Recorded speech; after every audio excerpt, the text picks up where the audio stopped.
Al Jazeera can confirm that there have been secret meetings between Libyan officials and British diplomats and that they've been discussing a way of bringing the conflict in the country to an end. In a moment, we'll be going live to Misrata near the front line of the fighting. But first, let's speak to James Bays live in Jazeera, Tunisia, about those secret meetings. James, what details did you manage to extricate?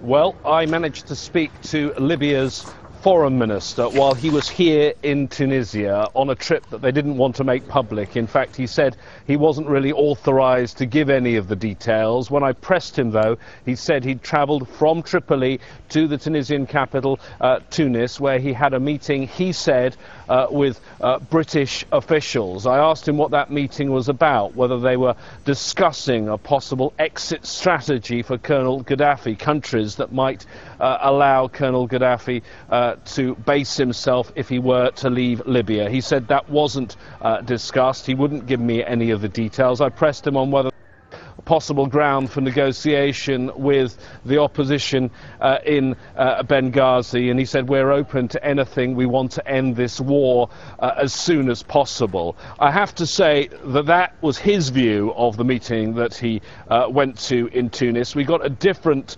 steer on the story from British officials. British officials said that he didn't meet British diplomats, he didn't meet British civil servants when he was in Tunis. They said that they were aware, however, that he had met British citizens. They didn't let us know how they were aware of this meeting, which they say didn't involve the British government. Oh, rather intriguing then. And we know that Russia is trying to get involved in some sort of mediation talks, but if there are to be talks with Britain, obviously this has to be cleared up. Why Britain?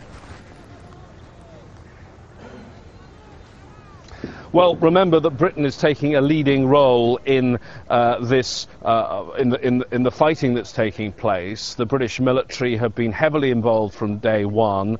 The British Prime Minister David Cameron has had some of the toughest words for Colonel Gaddafi, and in the coming days, I expect we will see a new phase in the battle over the skies of Libya, because both Britain and France are bringing in attack helicopters. I think the Libyans know that may well change things on the battlefield. Okay, thanks for that, James Bays.